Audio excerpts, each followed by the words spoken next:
start. Good morning, welcome to Discovery. Good morning. Impactful introduction to Judaism. Before I introduce the whole day, I have to introduce myself. My name is Rabbi KSpiro. I am born in Brooklyn. I didn't born in Brooklyn. You guys all from the States? Brooklyn, baby. You guys from the States now? Yo, we got Brooklyn, stand up. Guys, calm down. Born in Brooklyn, grew up in New York, grew up in a totally secular home. Everyone's got to stop moving. Okay, we forgot. Even moving chairs, you don't have to sit here. Okay, so everyone's got to just sit quietly. Okay. I grew up in a totally secular home. My kids were born in Israel and raised in Israel. They asked me years ago, like, what does that mean, Dad? And I tell them on Passover, we used to have ham and cheese on matzah. I'm not making that up. I didn't know anything about Judaism growing up, and I went to public school in Jerusalem. I went to Vassar College undergrad. I majored in Russian language and literature and Japanese. And Russian speakers? No Russian speakers? Okay.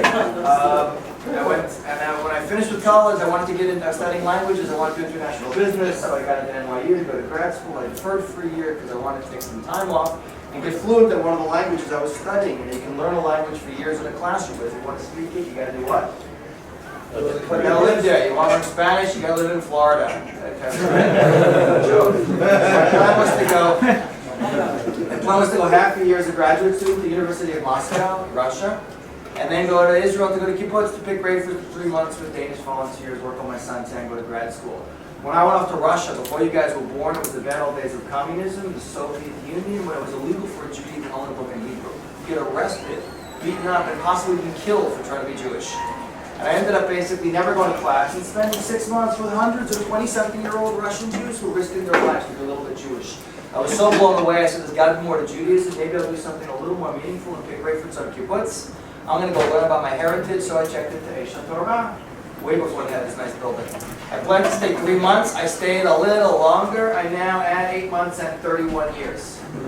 Time flies when you're having fun. I studied full-time at Aish. I got sneaky here, so I'm a rabbi. I have a master's degree in history from Norwich University in Vermont. I'm a licensed guide in Israel. And I spend about 80% of my time teaching, guiding, and writing in Israel. 20% I go on speaking tours to exotic places like New York and Canada. That's why I married a travel agent. My wife is from London, England. Nobody's here, right? Yeah. No. Okay. My wife's from London. She speaks proper English and tells me I don't speak English at all. I have 5 kids in Harlem in Kibbutz Ze'ev. My oldest son just got married a few months ago in architecture school. Was a sniper and a medic in the paratroopers. His younger brother just came back from a year teaching in a school in America. Was a combat medic in the Golani Brigade, which is funny because it's the biggest rivalry in the Israeli army. And I had them in the same bedroom together. I have a married daughter in nursing school. Most importantly, she's the mother of my gorgeous young 9 granddaughters. And I have identical twin girls who just turned 20. One is in the Navy, parked a submarine in Haifa, which is funny because she can't park a car. And her sister is in the only, 6 minutes younger, at 4'11", weighing 104 pounds. Is in the only mixed male-female combat unit in the world that's called Karakal, the Wildcats. Anyway, that's my life story in 2 minutes. What I want to do, guys, is an introduction to Discovery. You guys got to keep this in mind for the rest of the day, because all the classes are going to refer back to this topic. And the issue basically is dealing with what's the fundamental question that separates Orthodox Jews, Torah-observant Jews from everyone else. Only one issue. In theology, philosophy, history. Whether there's a God who gave the Jewish people the Torah at Mount Sinai. Is that just a leap of faith or not? Like some people heard it, some people didn't. Rabbi Weinberg, the founder of Eishan Torah, blessed memory, the founder of the grandfather of the Balei Tshuva movement, the movement to bring Jews back to Judaism. He used to say that if you were born in Red China, communist China, you'd be waving Chairman Mao Zedong's red book, his sayings. But if you were born in Italy, you'd be a good Italian Catholic. And if you were born in Mea Shearim, northern Jerusalem, the Bible Belt, you'd be an ultra-Orthodox Jew with your shtreimel and your kabbalah and tzitzit in your face. Every society, including the Jewish world, socializes the individual to do things. And unless you take the time to figure out why you're doing what you're doing, you're just basically operating on autopilot. So the question is that just something that's, I believe this, and Christians believe that, and Jews believe that, and everyone, or is there some evidence or truth involved in this? Discovery deals with evidence and truth. Today you guys are going to be, this is a courtroom, you guys are going to be the jury. When I say jury, you can be judges also. The one thing you're not allowed to be is lawyers. I know the lawyer's lying. His lips are moving. Anyway, what's the judge or jury's job to do in a trial? What's the jury's job to do? To listen to the evidence and objectively and decide which lawyer lies better. Now, to listen to the evidence objectively and decide where the truth is. If you're just going to be a lawyer, lawyer's just supposed to advocate a side. You know, even a defendant in a murder trial admits to his lawyer 5 minutes before the trial, I did it, I killed him. What, the lawyer's going to stand up and go, Your Honor, he's guilty, hang him? No, he's going to defend him anyway. But if you're going to just want to argue today, now listen, to quote the Rabbi Simon and Garfunkel, in a great piece of classical music, there's a song called The Boxer. A man hears what he wants to hear and disregards the rest. If you're not interested in truth, God could appear in the room, you go like, not interested. So people have to decide to be open, to be objective, and most importantly, to not be afraid to change. Rabbi Warren used to say that all the time. Show me I'm wrong, I'll change. You have to be into truth and reality, regardless of how painful it is. Okay, but also, by the way, in a trial, we got to appreciate this point, because discovery is all a few hours long. We're dealing with a massive topic. Even in a murder trial, the judge is going to instruct the jury, ladies and gentlemen of the jury, your job is to find the defendant guilty or innocent beyond a reasonable doubt. Guys, everyone has doubts. No one's going to leave discovery, I believe, I know it's all. Everyone has questions. But you got to go with the preponderance of evidence. Like if you're into truth and there's 90 pieces of evidence this way, 10 that way, what are you going to go with? The 90 or the 10? 10. The 90. But if you want a way out, you're going to go, if there's 99 pieces of evidence on one side and one on the other, you'll go with the one side, you'll go with the one. Okay, so that's what we're doing. Number one, this is representing evidence. We want information here. We're into knowledge today, not leaps of faith. We want evidence. We use our brains. We're going to be thinking objectively and deciding. And by the way, today, guys, all the classes we're going to do today are presented in the form of an analogy. Here's the analogy, so keep this in mind. This is the real important point. Keep the analogy in mind, and then you'll see how all the classes fit in. What is the greatest existential threat to Israel? And we just suffered a huge blow yesterday. Biggest news story, front page of all newspapers in the world today. Yeah, Iran going nuclear, or George Bush would say nuclear. Okay, Israel. It's hard to sound smart from Texas. Can't sound dumb for London this morning. No, but Obama didn't sound very smart. Anyway, Thank you. Iran going nuclear. Israel cannot not allow a neighboring Arab state to go nuclear. Israel's already several times taken out other Arab countries' nuclear capabilities. In 1981, they did it to the Iraqis, thank God. In 2007, they did it to the Syrians, thank God again. Okay, this is one of the most serious, and by the way, the Iranian nuclear program is far more complicated, well protected, spread out. The implications are much bigger than anything previous. One of the biggest decisions Israel may now will have to make, and it's been just ratcheted up significantly because, thanks to that really strong, powerful American President Barack Obama, we've wimped out massively. The world is just like chickened out on going after Iran. Israel is probably going to have to go into Iran at some point. Now, this is a huge thing. The implications are gigantic. The timing has to be perfect. The information has to be accurate. It has to be done before their reactors are up and running, but as late as possible to do maximum damage and allow sanctions to make some impact, hopefully. One thing's for sure, guys, and Israel's constantly, by the way, I know for a fact, even friends we're in the CIA, Israel and America are constantly involved in trying to undermine the Iranian nuclear program, killing or getting them to defect their nuclear technicians and scientists, and all kinds of stuff. Sabotaging the Stuxnet virus, that stuff. One thing's for sure, guys, one day a phone's not going to ring in Mossad headquarters. You guys know Mossad, the Mossad? It's the Israeli CIA. And some guy's not going to call up and go, hello, the head of the Mossad, this is Uzi, I'm the spy in Tehran. I think now is good time, maybe you come bomb. I hold up late falafel, you know? Not going to come out, right? How's the message going to come? We're joking about this, is serious. How's the message going to come? It's not going to come over cell phone, it's going to come as a code. Right, coded message. But not only that, how do you know the Iranians haven't caught the spy and are trying to lure the Israeli jets into an ambush? You forget on your website your password. What does the website ask you? Your security question. What's your dog's favorite food? You know, your mother's maiden name, that kind of thing. Information only the spy knows. But not only that, ideally you send a message through several different ways because the difference between do and don't bomb is like a couple of letters, but it makes a big difference. But not only that, you're hopefully not going to rely on one spy. You're going to hopefully get other spies' information or some defecting Iranian nuclear technician guy. You just don't want to rely on one thing.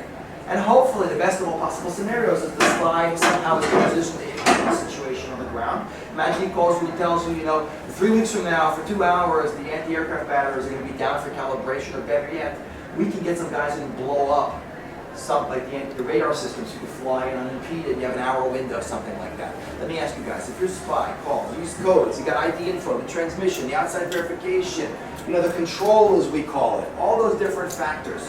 Could you be sure as the head of the Mossad, beyond a reasonable doubt, that the spy is the spy and the message is accurate? What do you think? Are we going to send the bombers in?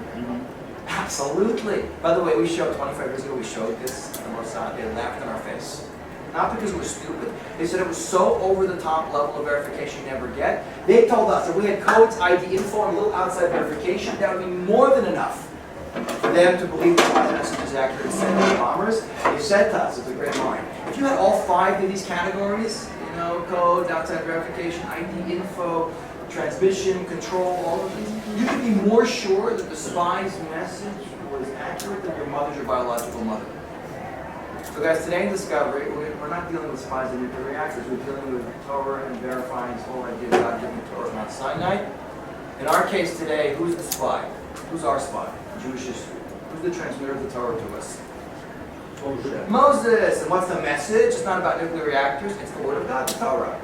So again, to focus, guys, all the classes today are going to be dealing with presenting evidence to let us decide objectively, intellectually, using our brains, that this whole notion of God giving the Torah to the Jewish people of Mount Sinai is not a leap of faith, it's information that we can check out using our brains and therefore act and change accordingly. You guys with me? Okay, everyone cool? Not speaking too fast? I always speak too fast. I apologize. I was once speaking in Montgomery, Alabama. Any Southerners here?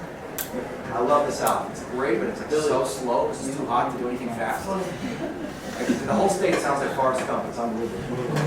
So like 1 minute into my talk, this guy raised his hand. He said, "Would you mind slowing down a bit?"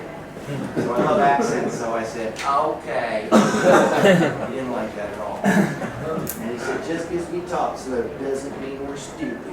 I want to say stupid is a stupid. I control myself. Guys, hopefully, believe it or not, it's multi-million-dollar building. We don't have any blinds on the windows. But I shouldn't complain, because we only got projectors like about 6 months ago, so we're already getting there. So I hope by the time Mashiach comes, we'll have blinds on the windows.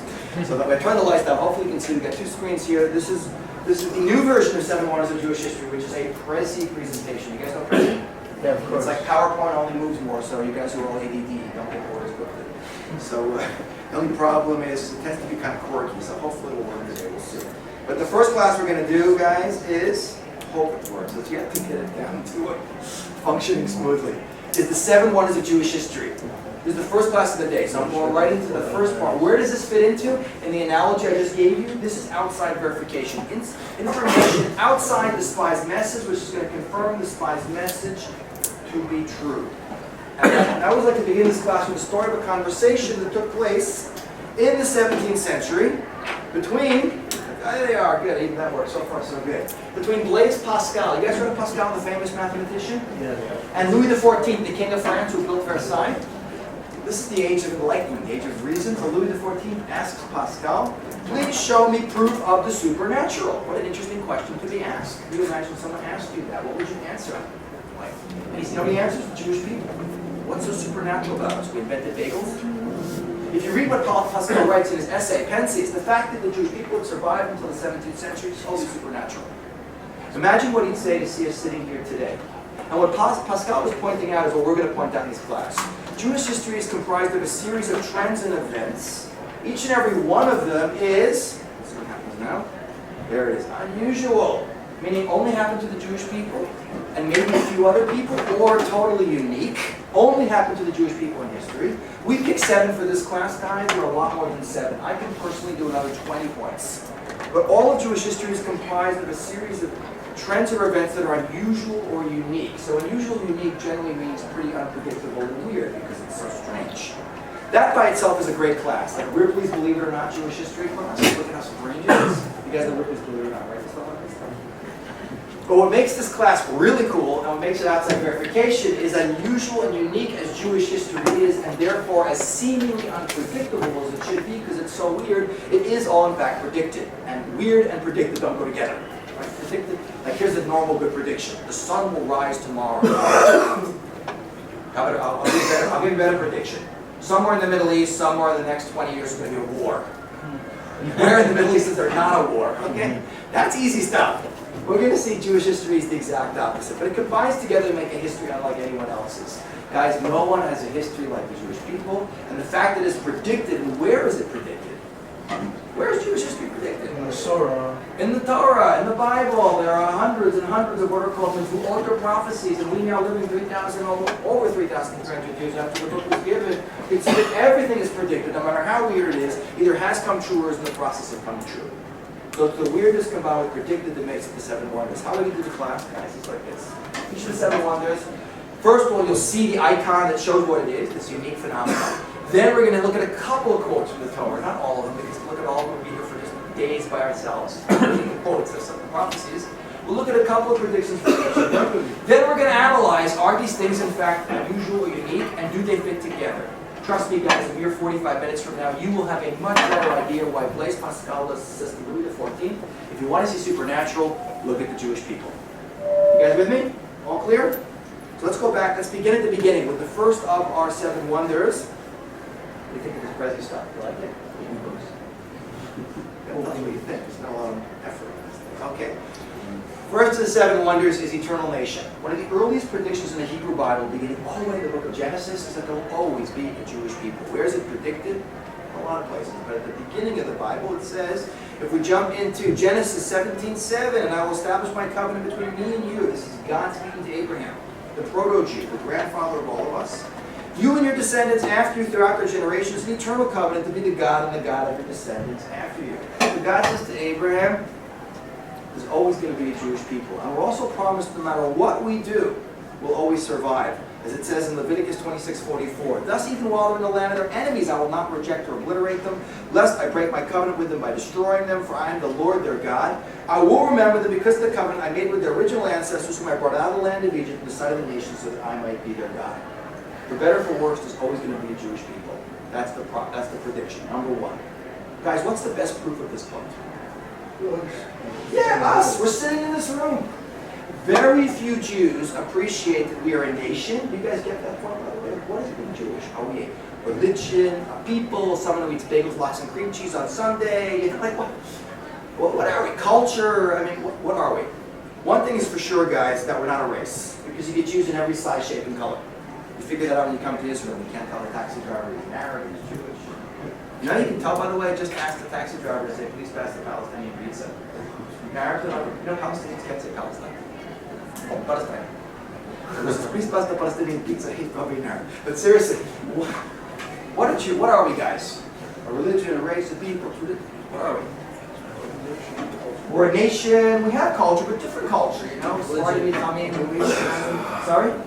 We are a nation and a religion. We're not just a nation like the French, we're not just a religion like the Christians, we're a combination of both. We're an ethno-religion. Sometimes we act like one large dysfunctional family. But not only a nation, one of the oldest nations on the planet Earth. We may not appreciate that point, but a lot of famous non-Jews do. We've been around longer than almost anyone.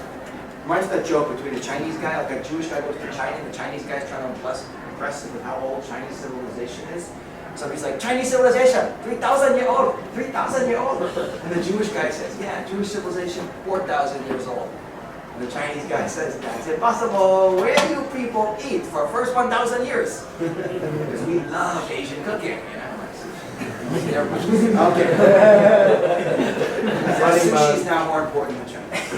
Remember Jackie Mason's definition? Jackie Mason? Yeah. Remember his definition of sushi? It's a bunch of Jews who want to open up a restaurant with no kitchen. Okay.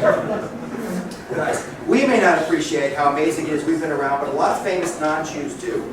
Hopefully, look. Sorry. By the way, to find people as old as we are, if you look at the Bible, there's a lot of ancient civilizations mentioned in the Bible and in history books. There's Assyrians and Babylonians and ancient Greeks and, you know, Byzantine. Where are these guys? Where are they today? They're all gone. To find people as old as us, where do you got to look today? In a museum. We have outlasted virtually everyone. Now, we may not appreciate this point, but a lot of famous non-Jews do. Here's Mark Twain, famous American author. You guys heard of Mark Twain? Anyone know his real name? His pen name. Samuel Clemens, very good. Author of great works of American literature, also the holder of 7 patents for... What did Mark Twain invent? One day it's going to be a game show. You get this right because then you got to give me 10%. Suspenders. Mark Twain invented suspenders. Now you know. I'm sure you were wondering that for years. What does Mark Twain, famous American author, say over 100 years ago? The Egyptian, the Babylonian, the Persian rose, filled the planet with sound and splendor, then faded to dream stuff and passed away. The Greek and Roman followed and made a vast noise and they're gone. Other peoples have sprung up and held their torch high for a time, but it burned out and they sit in twilight now or have vanished. The Jews saw them all, beat them all, and is now what he always was, exhibiting no decadence, no infirmities of age, no weakening of his parts, no slowing of his energies, no dulling of his alert and aggressive mind. All things are working with the Jew, all their forces past, but he remains. What is the secret of his immortality? Oh, there it is. There we go. Guys, it's an amazing quote. We outlast everyone. This quote is so important, I made a t-shirt about it. I got you a t-shirt. So a couple of years ago, I figured if I don't have a clothing line, like no one's going to take me seriously. Wait, that's your t-shirt? That's my t-shirt. Oh, God, you see the stories, see? Take a picture of it. I'm famous. See, it's unbelievable. The ones they sell in the stores don't have this. This is the one I made, especially for me. This is a book I wrote, Crash Course in Jewish History. Unbelievably good book. Ask my mother, she'll tell you. On the back of the t-shirt, it says, it's the short list, because the long list takes 3 shirts. It says, civilizations, nations, and empires that have tried to destroy the Jewish people and their status today. Ancient Egypt, gone. Philistines, gone. Assyrian, Babylonian, Persian, Greek, Roman, and Byzantine empires, gone, gone, gone, gone, gone. Crusader Empire, gone. Spanish Empire, gone. Nazi Germany, gone. Soviet Union, gone. Iran with 3 question marks. Then it says the Jewish people, the smallest of nations, but with a friend in the highest of places, so be nice. What do you think? One for, yeah, I'm sure, yeah. What do you think? Every, my name right on the bottom. What do you think? 1 for every member of the General Assembly and like 2 for the President of Iran? Funny, by the way, a lot of Jews are like afraid to wear this shirt. You can't wear it, don't kill me. I said, who? Babylonian? He's gone. Like, just don't wear it to Tehran, you're fine. You know who buys 90% of these shirts? And they sell thousands a year. You know who buys them? Evangelical. They would sell them, by the way, but they make money in the shirt they sell. You ever notice the shirt they got like, don't worry, America, Israel's behind you with these shirts, and IDF, like you think Ahmed goes home and wears that in his village? That's a separate topic. Yeah. Evangelical Christians buy like 90% shirts. They know God protects us better than we do. Okay, interesting point. If you want one, see me later for you, special price. Okay, well, let's look at one other person who takes note of our incredible durability. Lev Nikolaevich Tolstoy. Leo Tolstoy. You guys look like a rabbi. I said, I'm on the guy. He was a very religious guy in his own kind of Buddhist, Eastern Orthodox way. Tolstoy, author of great light works of Russian literature like War and Peace. No such thing as light Russian literature, Crime and Punishment, War and Peace, whatever. What does Tolstoy say 100 years ago? More than 100 years ago. He says, the Jew is the emblem of eternity. He whom neither slaughter nor torture of thousands of years could destroy. He whom neither fire nor sword or inquisition was able to wipe off the face of the earth. He was the first to produce the oracles of God. He who has been for so long the guardian of prophecy and transmitted it to the rest of the world. Such a nation cannot be destroyed. The Jews is everlasting, as is eternity itself. So guys, we outlast everyone. Where's that little pop-up? There it is. Okay. We outlast everyone. This would be this. We have Timex watches, just have this commercial. We take a licking, but we keep on ticking. That's like the Jewish people. So that's what's predicted, that we're here, so far so good, we're sitting in this room. Okay, but guys, think about it. Eternal nation. What gives a nation its strongest sense of national identity? What do nations go to war over more than any other thing in the world combined, really? What do you think? Sorry? Land. Absolutely. Homeland, real estate is the #1 reason for war in history. So what would be a logical prediction for the eternal nation that's outlasting even the greatest empires? Eternal nation, eternally on its national homeland.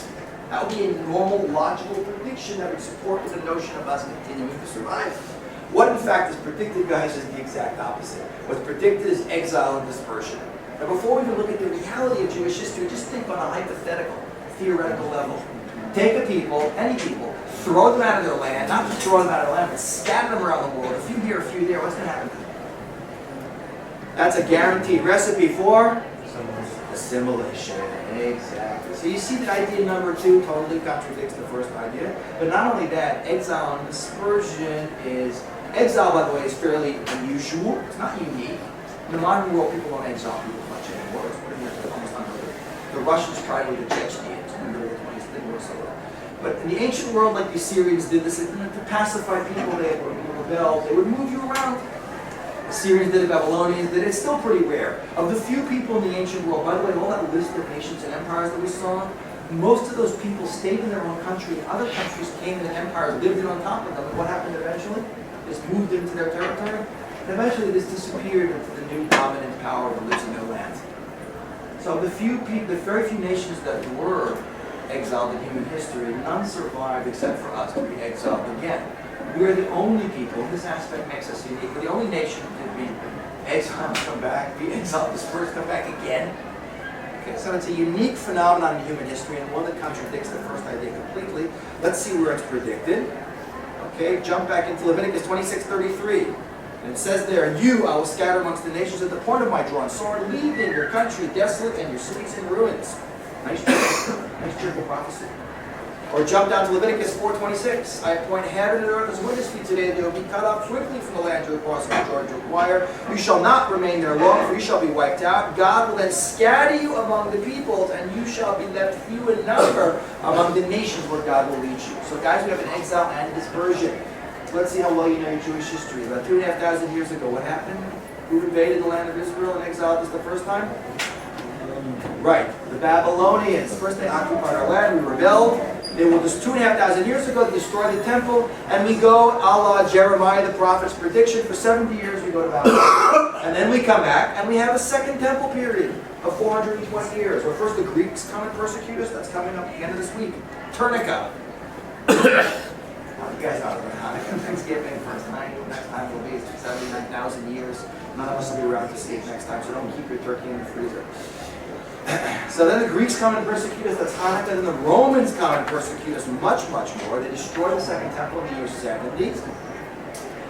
And this time when we go into exile, okay, we don't just go to like Italy and hang out there. We get scattered around the four corners of the earth. And we have until today this really unusual phenomenon, which is called, what's that, this cool movie thing over here? It is. Here's the cool movie.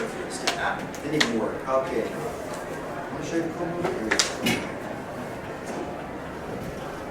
Man, see, like this thing. He's just supposed to go round and around to show you that we're like scattered. As a driven leaf, we are scattered. Okay. Guys, ask for a discount. Hold on for 2 seconds. Okay, nothing. Goes back again. Okay. We don't want the movie. We keep going. Okay. To be an eternal nation, to be a nation without a homeland, right, is totally unique in human history. But that's exactly what happens to us. And we have this amazing phenomenon. For 2,000 years, it's called the Jewish diaspora. What's the word diaspora mean? What's the word diaspora mean? And it's the Greek word for scattering. We think it's normal, but it's not. That's one of the problems being Jewish. What happens to us, totally abnormal. We think it's normal. But think about a nation without a national homeland, 2,000 years. Until today, guys, the three most ubiquitous products on planet Earth. What is ubiquitous? Great SAT word. Find them everywhere. The three most ubiquitous products on planet Earth: Jews, Coca-Cola, and McDonald's. Some places have Jews, Burger King, and Pepsi, but everyone's got juice. Completely unique phenomenon. Like you're climbing up Mount Everest, you're 22,000 feet up, there's a Chabad rabbi there. You want some chocolate before you go for the summit, you want some Shabbos after you come back. We think it's normal, but it's not. It's totally unique, as we saw, right? A nation without a national homeland for 2,000 years, and most importantly, it totally contradicts the first idea. Both are predicted, both happened, and we're still sitting in the room a la the first prediction that we are an eternal nation. So let me ask you guys a little Bible quiz. In the 5 books of Moses, there are 636 commandments, you guys know, right? But in the Genesis portion, the creation story, there's only one of the 613. Who knows what it is? Anyone know what it is? To be, only one I know. This new generation. Genesis. No. It's only one that's explicitly stated. Someone once said, "Don't eat from a tree." That's a one-time commandment for. That's a one-time commandment for Adam. But there's only one of the 613, which is which one is it, guys? Be fruitful and multiply. Be fruitful and multiply like the fish. You guys realize this is a commandment? Like keep Shabbat, keep kosher. You guys also realize that throughout all Jewish history, up until modern times, almost all Jews were Orthodox, Torah-observant Jews, which meant they kept kosher, they kept Shabbat, they married young, and had as many kids as humanly possible, which is why the Orthodox birth rate has always been incredibly high throughout human history, disproportionately high, all periods of time. A little anecdote, Rabbi Weinberg, I keep mentioning him, the founder of Eshet Torah, was no longer with us, but his wife had 12 kids, which is a lot of kids. And I still remember sitting in his office years ago in a meeting when his secretary came in to tell him his daughter-in-law had twin boys, it was 103 and 104 grandchildren. And I was like, whoa. Awesome, Rabbi Weinberg, Mazel Tov. First of all, like, now you're no longer a family like your tribe. And now you don't travel, you get to migrate. But if I was designing a religion, I would definitely put this commandment and be fruitful and multiply, because it's an awesome way to guarantee your people survive. Because large numbers of people is a huge counterbalance to all the bad things that happen to you, like wars, plagues, famine. By the way, even exile and dispersion. And think about it, guys. How many people in the world today? 7 billion. Okay? What's the most populous nation in the world? China. There's almost 1.4 billion Chinese. Which means, like, statistically, 1 out of every 5 of you should be speaking Mandarin. Don't panic. Imagine if we exile and disperse all the Chinese, like throw them all into China. We leave 3,000 in Beijing with 2 restaurants, the rest have to go into the diaspora of the Chinese. First of all, try getting a seat on China Airlines for 200 years. We have window seat July 13, 2085, you know, forget it. Where are they all going to go? They're going to go to every major urban center on the planet Earth. Like Manhattan becomes Chinatown. Australia becomes Chinatown. Which means even exiled and dispersed for thousands of years, they will survive. So think about it. Even without a homeland, don't be around. So think about it. We're an ancient people who've outlasted everyone. Where we've been marrying young and having as many kids as humanly possible. And by the way, you see this even until today. What's the birth rate average for a secular American Jewish woman today? 2.1. It's less than 2 kids per family. So 1.5, which is demographic suicide. That's even before assimilation into marriage. What until today is the ultra-Orthodox birth rate? On average, Mei Sherim, Bible Belt of Jerusalem? 8. It's 8. A mere 8. 8 like Hanukkah, it's a number of completion. So given that we are ancient people around a long time, marrying young, having as many kids as humanly possible, what we expect to see, guys, is a prediction that there should be, what do you think? There should be a lot of Jews in the world. What's actually predicted? We're going to be few in number. You guys realize how weird that is? First of all, it doesn't make sense. There should be a lot. That goes totally against even, what the reality of what should be Jewish history. But more than that, guys, to be exiled, dispersed, and few in number is a guaranteed recipe for what? A few Jews scattered here and there. What's that going to be? Assimilation. Exactly. That's exactly what's predicted. Jump into the Bible, and we see in Deuteronomy 28:62, you shall remain few in number, whereas you could have become as numerous as the stars of heaven, because you would not obey the voice of the Lord your God. So we could be a lot, will remain few. And if we jump down to Deuteronomy 4:27, you shall remain few in number among the nations where God shall lead you. Where is the few in number phenomenon linked to geographically?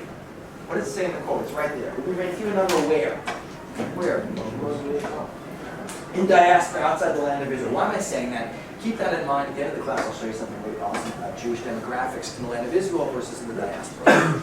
But guys, to appreciate how strange Jewish demographics are, we gotta look at a control group. You know what a control group is? When you're comparing one group, you gotta compare it to another group to have standard, like a line there, and look at it to see what's normal. So we go back to our good friends, the Chinese. We're always talking about the Chinese today because they're one of the only ancient people to survive until today.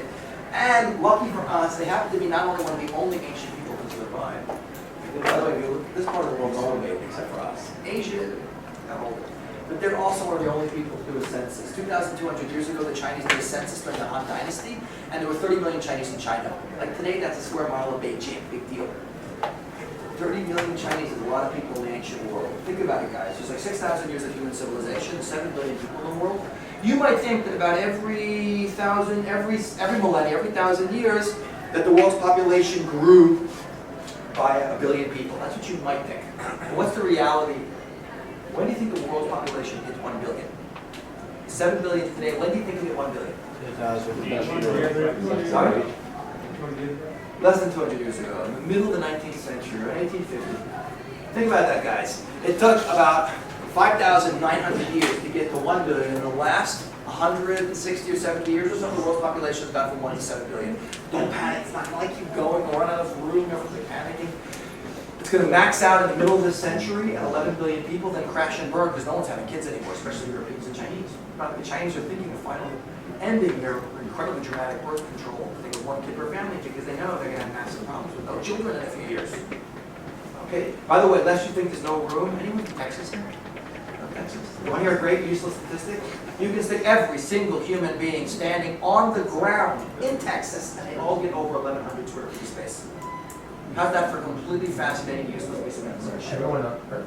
Everyone on the planet Earth can stand on the ground in Texas and have 1,100 square feet of space. Anyway, Not from me, it's not from Google, it's from National Geographic. You gotta believe that. Anyway, I told that to the governor of Texas, Rick Perry. I've taken him to the several times. He was all excited. Send them all to me. Anyway, guys, Chinese, they had wars, plagues, high infant mortality.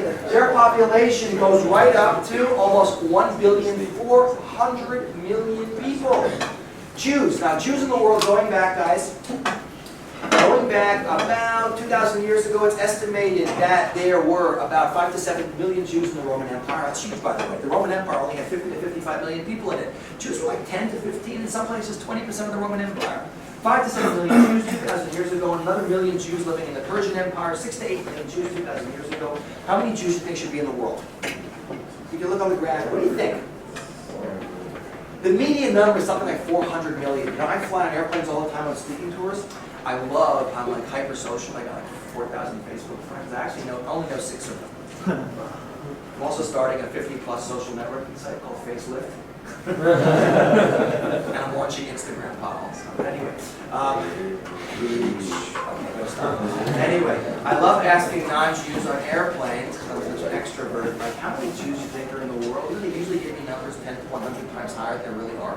I've had at least a half a dozen non-Jews on airplanes tell me there's many Jews in the world as there are Chinese. Why do they say that? Yeah, because we are so disproportionately impactful and spread out everywhere. You know, a guy told me like 12 years ago on an airplane, it's unbelievable, he said this to my face. He said, everyone in Hollywood is a Jew who got a nose job and changed his name. I said, you're pretty anti-Semitic, you're 50% right. Ever since I found out that Scarlett Johansson is Jewish, she is! We're getting into Neve. Every guy's going to do tshuva just to try and go on with her. Anyway, get like Discovery, just get Scarlett Johansson in Neve. Anyway, so is Daniel Radcliffe, you know, Harry Potter. So is Daniel Day-Lewis.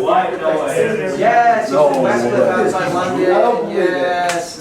So is Daniel Day-Lewis, the actor who plays Abraham Lincoln, and Harrison Ford, Joaquin Phoenix. You have no idea. Anyway, guys, for more on that, listen to the Adam Sandler song.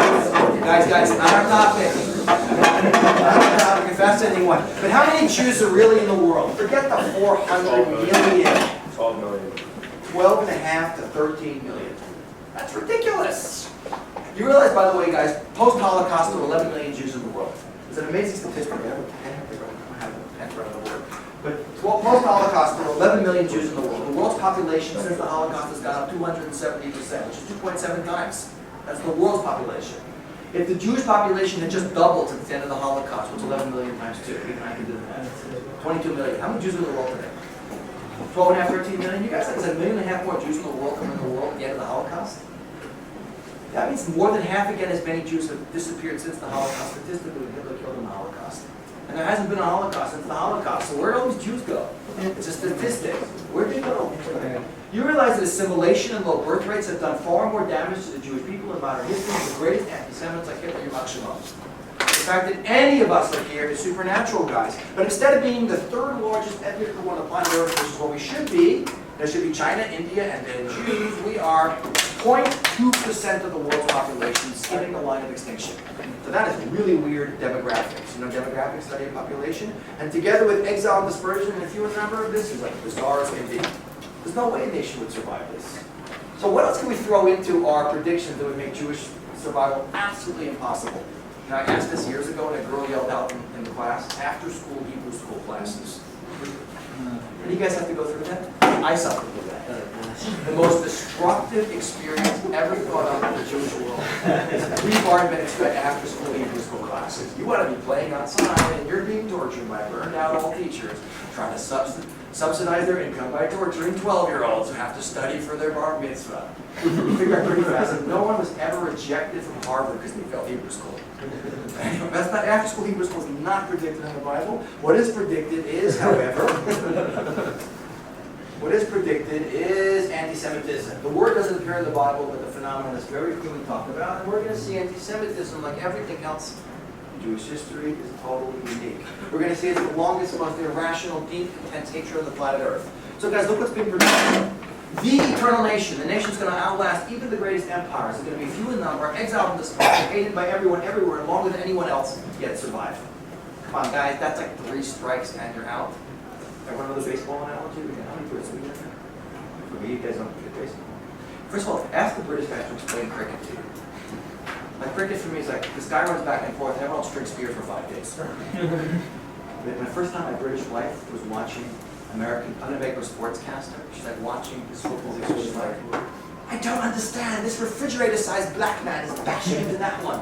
And neither has the ball. Why is it called football? No one's foot's touching the ball. And she had a very, very wise observation. Why do Americans have a World Series or only they play it? Okay, you guys don't know. Canadians will love to laugh at that. Okay, guys, it's definitely 3 strikes and you're out. No nation is going to ever survive something like this. Yet it's exactly what's predicted. Jump into the Torah and we see in, this is not Genesis, it's a typo, it's Deuteronomy 26. So we got to correct that one. But in Deuteronomy 26:36 it says, and those of you who survive in the land of your enemies I shall make so faint-hearted that if leaves you also behind them, they will flee headlong as if from the sword, though no one pursues them, stumbling over one another as if to escape a weapon while no one is after them. So helpless will you be to take a stand against your foes, who shall perish amongst the nations, and the land of your enemies shall consume you. Very scary prediction there. And then we jump down to, again, this is not Genesis, it's Deuteronomy 28. Among those nations you shall find no respite, no rest for your foot. Their God will make you cowardly, destroying your outlook and making life hopeless. You'll be cowardly, destroying your outlook, and you will be terrified, never sure of your existence, excuse me. In the morning you will say, if only it were night. In the evening you will say, if only it were morning. Such will be the dread that your heart will feel, the sight that your eyes will see. Again, a very violent, scary prediction. Guys, have any of you lived through anything like this? Like guys in white hoods burning crosses outside your local synagogue? Being beaten up, wearing yellow stars, barbed wire ghettos. Do you guys realize that we're the exception and this is the norm? You don't have to go too far back in Jewish history to see Jews being abused horribly. And that's the history of the Jewish people for thousands of years. We're talking about a very violent hatred, which certainly contradicts the notion of our survival, but like everything else in Jewish history is also unique. What sets anti-Semitism apart is everything, including the word anti-Semitism. What's the definition of anti-Semite? An anti-Semite is someone who are Semites? Middle Eastern people are Semitic peoples. If you hate an Arab, are you an anti-Semite? No, Arab propaganda. Guys, remember this point. The word was invented by a German racial thinker in the 19th century. His name is Wilhelm Marr. He wrote a book in 1879 called The Victory of Germany Over Judaism. And wanting to make hatred of Jews sound more racial and less religious, he invents this word. In every dictionary in the world, it means one and only one thing: prejudice and hostility towards Jews and Jews alone. And if you hate an Arab, you're not an anti-Semite. And more than that, guys, you know, for more than 100 years, it was the only form of racial or religious intolerance, had its own word to describe it. What do I mean? If you hate a black person, what are you? Racist. What if you hate an Asian, what are you? Only Jew hate has its own word to describe it. That should get us thinking there's something weird about this hatred. There's a lot of weird things about it. Dr. Bernard Lewis, Professor Emeritus in Near Eastern Studies at Princeton University, he's written a lot of books. He wrote on anti-Semitism called Semite and Anti-Semite. In it, he states, hatred of Jews has many parallels and yet is unique in its persistence, in its extent, in its potency, in its virulence, its terrible final solution. Conventional prejudice and persecution can be very terrible, but they differ from anti-Semitism as does conventional nuclear war. Which is simple English, guys. The world is full of racist, bigots, and intolerant people, but Jew hate is something uniquely intense. Dennis Prager and Joseph Telushkin wrote an excellent book. I highly recommend you get a copy of it. By the way, it goes into the topic I won't touch on now, which is what really causes anti-Semitism. This book does the best job of explaining it. But in this book, they say hatred of Jews is humanity's greatest hatred, while hatred of other groups has always existed. No hatred has been as universal, as deep, or as permanent. And what these guys are both pointing out, Bernard Lewis and Prager, is that there are aspects of anti-Semitism that set it apart from any other hatred. And what are the aspects? There are 4 of them. The 4 aspects that make it unique are universality, intensity, longevity, irrationality. Let me just explain each of them for a second. The universality of anti-Semitism that makes it unique is unlike any other kind of hatred. Think about it, guys. Take a Bosnian out of former Yugoslavia and put him in Brooklyn and no one cares anymore. But put Jews anywhere in the world, anti-Semitism follows. It's the most universal hatred. It's not linked to our relationship with any group or race or religion. Everywhere. The second aspect that sets it apart is the intensity. The dictionary definition of anti-Semitism might be prejudice or hostility towards Jews. But imagine, guys, that the worst thing that ever happened to us is we could get into a couple country clubs and they made some Jew jokes about us. Anyone who studies the history of anti-Semitism knows it's far worse than that. It's one unendingly long list of humiliation, persecution, ghettoization, punitive taxation, rape, pillage, beating, expulsion, up to what's the worst thing you can do to people you hate? Kill them. What do you call killing a nation? Genocide. Who invented that word? A Polish Jewish refugee in 1944 invented that word. His name is Dr. Raphael Lemkin. And if you don't believe me, look it up in the source of all knowledge after God, also known as Google. Fleeing from Poland during the Holocaust, he writes, there's a crime happening in the world, there's no word to describe it, he invents a new word, anti-Semitism. Even that word had to be invented to describe the unique intensity of Jew hate. The third thing that sets it apart is the longevity. We have been around for a really long time. Let's see this little movie works. Okay, never mind. It must have been around. Okay. We have been around for a really... Let's go more in there. Longevity. Okay, the presentation is getting quirky on us. We have been around for a really long period of time, and anti-Semitism is as old as the Jewish people itself. The last thing that sets it apart, is unique, is the irrationality of anti-Semitism. I mean, think about it, guys. Ask a bunch of white supremacists to put on a whiteboard, they never use a blackboard, why we dislike black people. Why we dislike black people. They'll come up with 10 or 12 stereotype horrible things that black people supposedly do. But ask a list of Jew haters to put on a board why they hate Jews. They'll come up with like 15 boardfuls of like excuses for Jew hate. We hate Jews because they're capitalist, communist, warlike, passive, different, the same, strong, weak, rich, poor, dominant, lazy, servile, aggressive. What's weird about our list, guys? Yeah, they, first of all, never ends and they contradict each other. Professor Michael Curtis at Rutgers University, years ago, he said it the best. He said, anything and everything is a reason to hate the Jew. Whatever you hate, the Jew is that. But guys, you put it all together, you have a unique hatred. It's unlike anything else. And combined with exile and dispersion and few in number, this is definitely 3 strikes and you're out. There's no way a nation should survive these things. They're all unique or unusual. They combine together to counteract the whole notion of our survival. That they've all happened and we're still sitting in this room. So guys, what would you expect to see from a nation that's gone through such a history? We're going to be gone. But in contradiction to all logic, the author of the book is not only going to have us survive, which is in and of itself supernatural, we're going to be a light to nations. Oh, there's the light to nations. There's the light to nations. By the way, this is my topic. If I'm an expert on anything, it's this specific point here. You guys know the definition of an expert? It's someone who knows more and more about less and less until eventually knows everything about nothing. I'm just joking. The first book I actually wrote is called World Perfect, Jewish Impact on Civilization. It's an unbelievable read. Kirk Douglas, the actor. This is a book everyone in the world should read. No, it's an incredible story. It's like the ultimate Jewish pride story about how we civilize the world. But in the context of this class, it makes absolutely no sense. Be a third chaser. Okay. Let's see where it's predicted first of all. Jump into the Bible, Genesis 12, 2-3. Here's God speaking to Abraham. What does God say to Abraham? I will make you into a great nation, I will bless you and make your name great. You will become a blessing, and I will bless those who bless you and curse those who curse you. Through you, all the communities of the earth shall be blessed. The whole world is going to be blessed by the Jewish people. By the way, guys, a little like factoid on the side. Who's the biggest, what community in the world besides the Jew? Some Jews aren't so pro-Israel at all, right? So, who are our biggest friends and supporters in this world? The evangelical Christian right. And you know why? Overwhelmingly, it's not, there's a lot of misinformation. It's not that they want us to all come back so the Messiah comes to be Jesus. Some of them want that for sure. This sentence in the Bible is the sentence. I will bless those who bless you and curse those who curse you. Millions of these people believe that God is going to judge them and how they treat us. And do not tell them otherwise. But this is like an amazing quote. The whole world is going to be blessed by the Jewish people. What does that mean? So go to Isaiah, the famous prophet from 2,700 years ago, who says, chapter 42, I, the Lord, have called you in righteousness, and I will hold your hand and keep you, and I will establish you as a covenant of the people for a light unto the nations. La'or Goyim. That's where the famous expression comes from. But what does it mean to be La'or Goyim? So Isaiah goes on in chapter 60 to explain, for behold, darkness shall cover the earth, and a thick darkness the nations. But God will shine upon you. Nations shall then go by your light, and kings by your radiant illumination. Like, isn't that beautiful, guys? Nations and kings will follow us. Like, time out. Are we in the same universe here? Think about it, guys, psychologically. You want to be like people you like or people you dislike? You like. Obviously, little Jewish kids don't say, Daddy, when I grow up, I want to be like Adolf Hitler, Ayatollah Khomeini, and Saddam Hussein.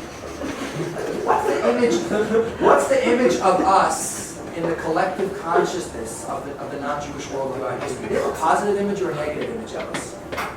Totally negative. You know, in medieval Europe, the Jews were literally the devil.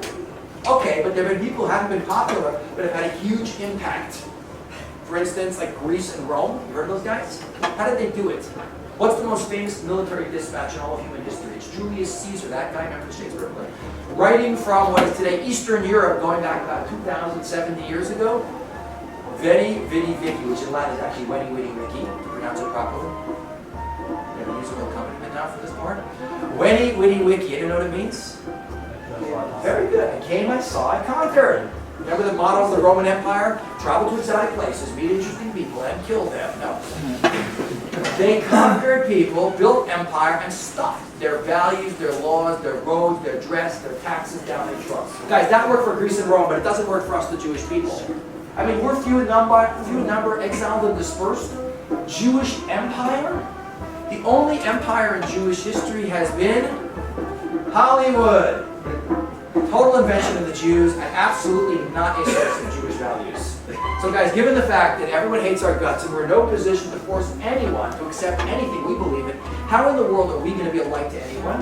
And arguably, we teeny tiny Jewish people who shouldn't even be here have had the biggest impact on the world, far greater than the greatest empires. And besides obvious great Jewish contributions to civilization, like gilt bagels, junk bonds, leverage buyouts, Einstein, Marx, Freud, 23% of all the Nobel Prizes since 1900, 24% of the Fields medals, 25% of all the Forbes list of the wealthiest people on the planet Earth, and all that other great trivia, what is the most important idea that we have given the world, guys? What's the light we've been to nations?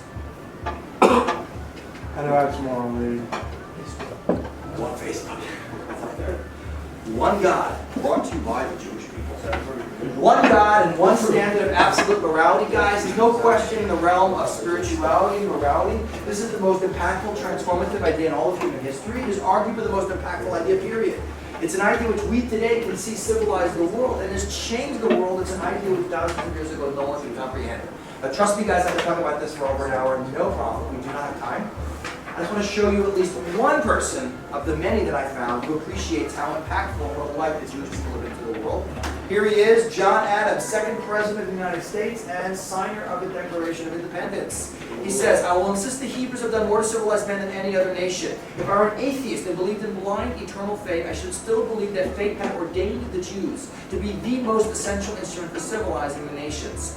If I were an atheist of another sect, I should still believe that chance had ordered the Jews to preserve and propagate to all mankind the doctrine of a supreme, intelligent, wise, almighty sovereign of the universe, which I believe to be the great essential principle of all morality and consequently of all civilization.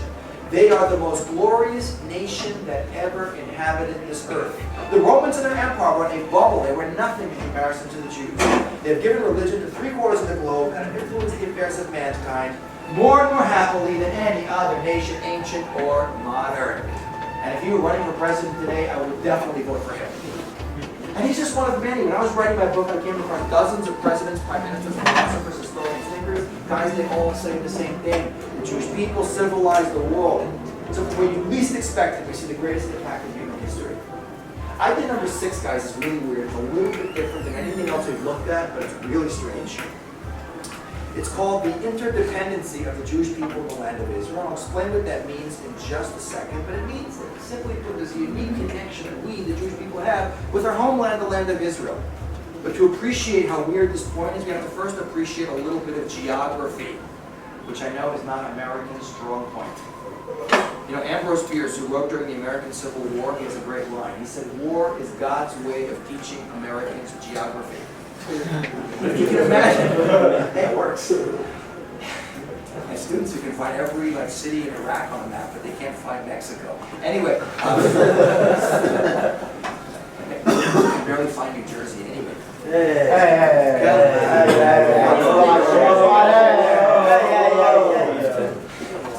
Gifting.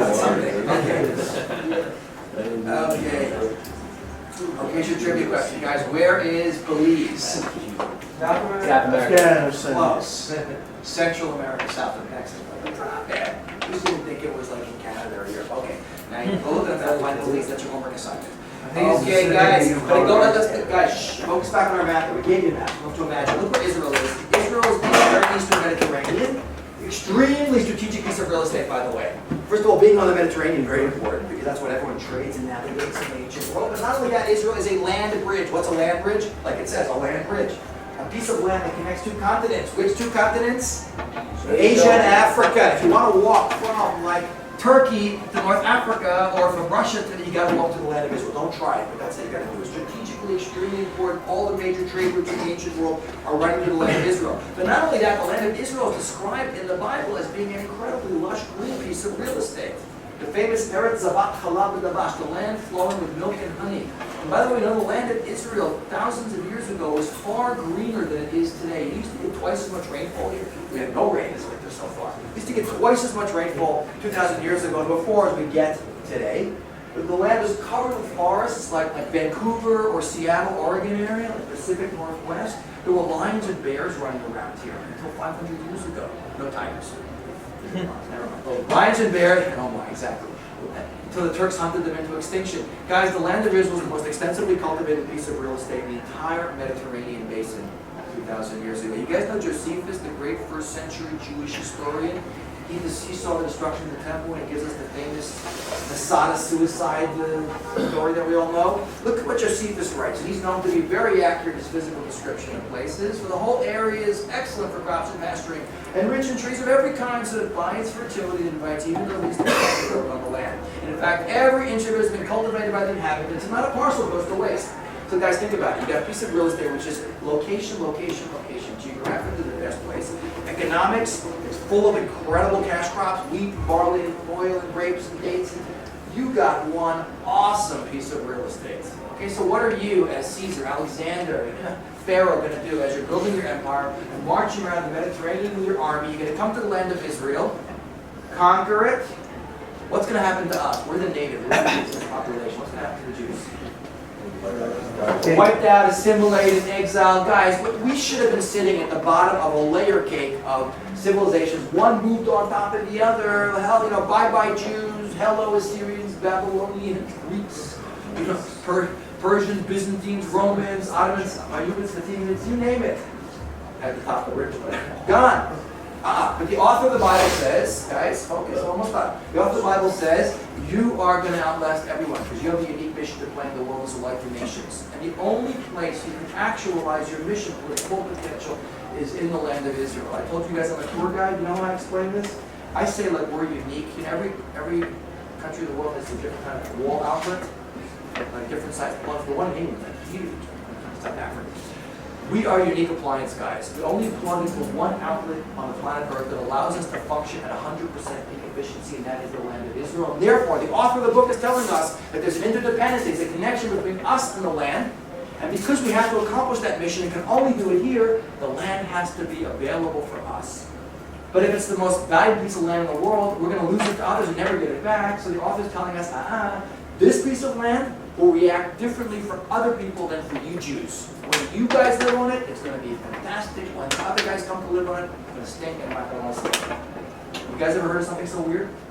Land knows who's living on it, land reacts differently. That's exactly what's predicted. Guys, jump into where's the quote? It's right. You missed the quote. Okay, let's see. It's there.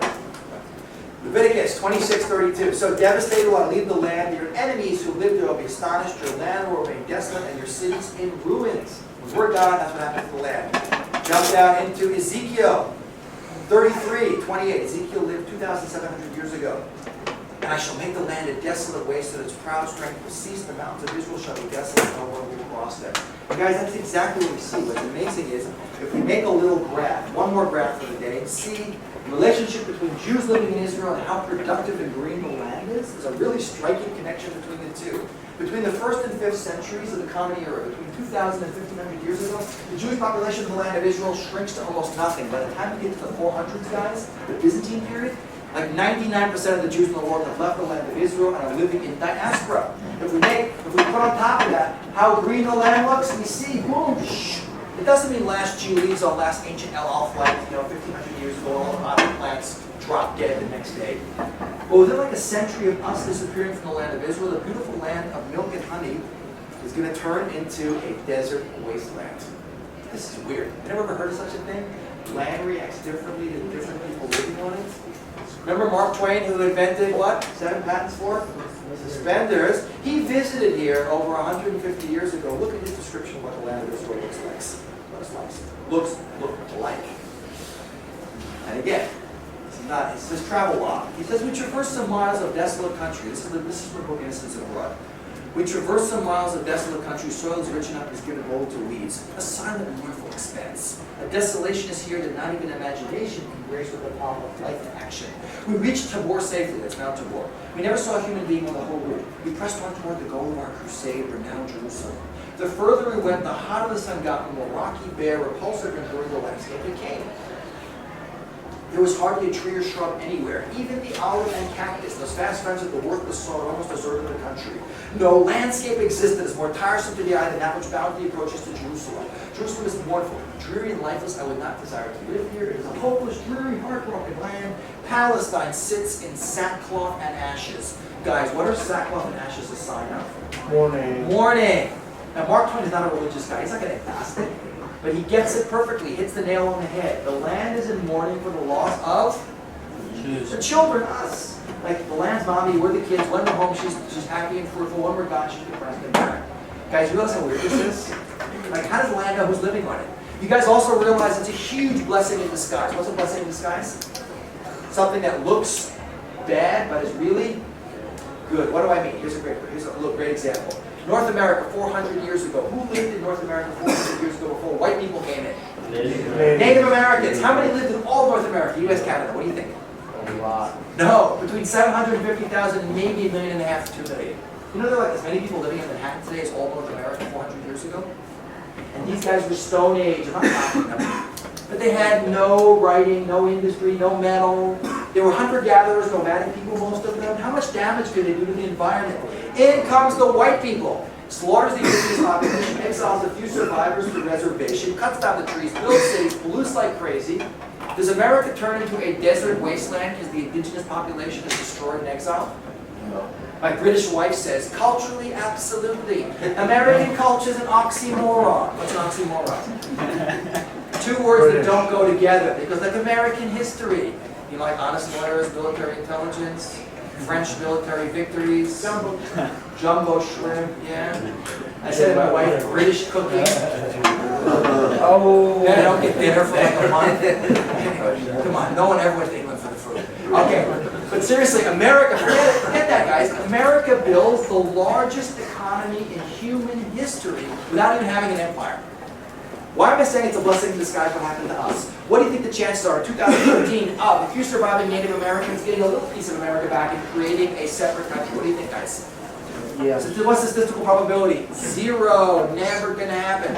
What chance do you think we would have of coming back, having survived multiple exiles and dispersion, the greatest hatred in human history, losing the most valuable piece of real estate on the planet Earth to multiple empires, and finding what was the hottest piece of land in the world sitting there, empty, barren. You know what a great statistic, guys? 100 years ago, today the population of Jerusalem is far greater than the population of all of Israel 100 years ago. That's how few people were living here and how little development was going on in the late Ottoman period. But that's exactly what happens, guys. The land sits barren, waiting for the final point of our class, the one I like the most, not just because it's the end of the class, but I can keep going, but because it's the one it's the positive one.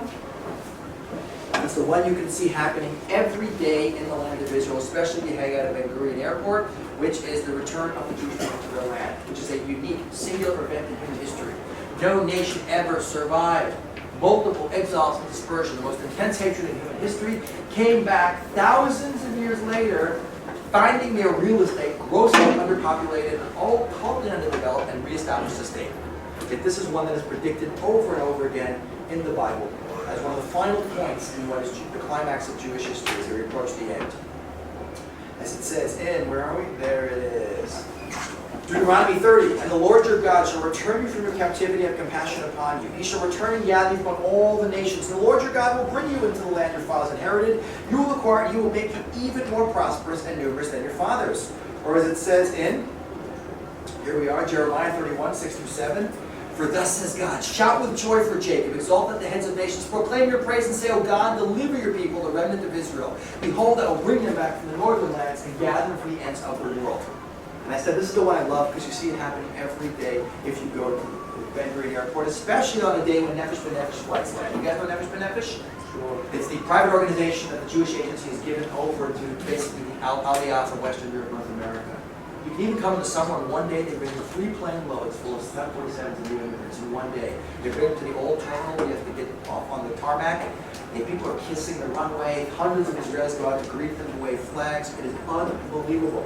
It's an incredible experience. But we don't appreciate how much the whole experience of any of us being here is today. Think about it, guys. Just like 1900, a little over 100 years ago, which is only your great-grandparents, not 1,000 generations ago, what percentage of Jews in the world lived in the land of Israel? 0.5% of the Jews in the world lived in Israel like a little over 100 years ago. What percentage of the Jews in the world live in Israel today? About 48%. By the way, demographers now think that Israel may even exceed North America as the largest Jewish community, which is unbelievable, by the way. There are more Jews living here probably than any other time in human history, and certainly more living here than any time since the destruction of the first temple 2,500 years ago. And given current demographic trends of the disappearing diaspora Jew and the Israel's population, within a few years, for the first time in 2,500 years, the majority of Jews will be back in the land of Israel. Guys, remember when we were doing few in nation? Remember I pointed out, it says, you remain few in number amongst the nations I will lead you. Guys, remember folks, it's an amazing statistic. Remember I said the world's population has gone up 270% since the Holocaust? Since 1948, 270%, which is 2.7 times, while the world's Jewish population has barely changed. 270% of the world's population in the last 67 years. What has the Jewish population of Israel done in the last 67 years? It's gone up 1,000%. The largest growth in any country's population in the last 3/4 of a century is not the Chinese in China, it's the Jews as a percentage of the population of the land of Israel. And with this incredible return of the Jews to the land, guys, what happens to the land? Go back to point number 6, interdependency. The land is barren when we're gone. What happens when we return? The land will bloom again, like it says in Ezekiel. Where's Ezekiel? There he is, Ezekiel 36. As for you, O mountains of Israel, you shall shoot forth your branches and bear your fruit, for my people Israel, for the return is close at hand. Behold, I am with you, and I shall turn to you. Then you shall be tilled and sown and multiplied by men among the entire family of Israel. Guys, we do not appreciate this point, but it is unbelievable. Think about it. When was Israel founded? What year? When did the Holocaust end? What year? Sorry? 1945. At the end of World War II. When was Israel founded? For 3 years after, 70% of the Jews in Europe were killed and was exponentially the greatest slaughter of any people in human history. The remnant trickled back to a piece of, you gotta watch this movie. The remnant trickled back to a piece of desert wasteland with no natural resources, surrounded by millions of hostile Arabs, in a constant state of warfare and economic blockade against the will of the British. Having to absorb millions of immigrants, a country that was run by a bunch of socialists for years. Remember that joke, how do you make a small fortune in Israel? Come with a large one. But within a couple of years, guys, the desert is blooming and exporting fruits and vegetables to the rest of the world. It's unbelievable. You know, Israel is the only country in the world to have more forests at the end of the 20th century at the beginning. And Holland, the largest flower exporting nation in the world, imports flowers from Israel to export to third countries. And there's more high-tech per capita and startup here than anywhere on the planet Earth, and more here than anywhere in the world outside Silicon Valley. That there are more Israeli companies traded on the NASDAQ in the U.S., except for the U.S. and China. Here, it's unbelievable. That Israel was taken off in 1997, taken off the IMF, International Monetary Fund's list of developing nations, listed in 1997, less than 40 years after the establishment of the state, as a fully developed first world country with the 19th highest standard of living in the world, equal to that of Great Britain. And that in the constant state of warfare, terrorism, economic blockade with no natural reason. Guys, we don't appreciate how supernatural it all is. You know who summed up this class better than anyone else, in my opinion? I mean, think about it. Before we even look at that quote, just imagine. Let's go back 200 years. Most of us are Ashkenazi. You go to your grave, if you're smart, you say, go back. Great-great-grandparents living in Ukraine, White Russia, Poland, Tsarist Russia, persecution, poverty, anti-Semitism. Imagine what they would say to see us sitting in this room today, guys. Seriously. 300 feet from the Western Wall. Something they would have given their whole lives just to be able to touch for 1 minute before they died. And we're sitting across having classes through the building. And not just here as students for a year in a program, but you're sitting in a Jewish country, the Jewish government, the Jewish army. We do not appreciate how supernatural it all is. It's unbelievable. That's the problem with being Jewish. You know, everything's supernatural. What happens when supernatural happens every day? It's not normal. But you know who summed up this class better than anyone else, guys? It's not even the Bible or Big Rabbi. I think it's the first Prime Minister of Israel. Who's the first Prime Minister of Israel? David Ben-Gurion. His real name is David Green from Plunsk, Poland, who, by the way, is not a religious man at all.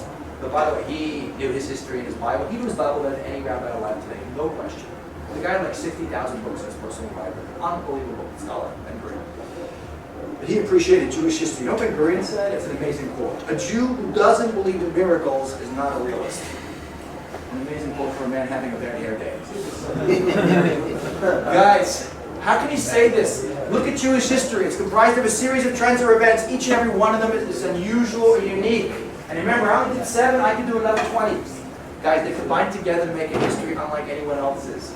No one has a history like the Jewish people. So guys, no Las Vegas bookie would give 1,000,000 to 1 odds of this history actually happening. Yet we sitting in this room 3,300 years after Mount Sinai, guys, we are living proof of the supernatural.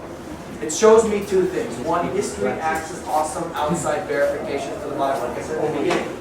It confirms the predictions in the Bible to be true no matter how weird they sound. And on a higher level, gentlemen, it shows me that the hand that wrote this book, the Bible, is not only the hand that controls Jewish history, but certainly the hand that controls all of human history. Guys, thank you very much. I'm sorry about that.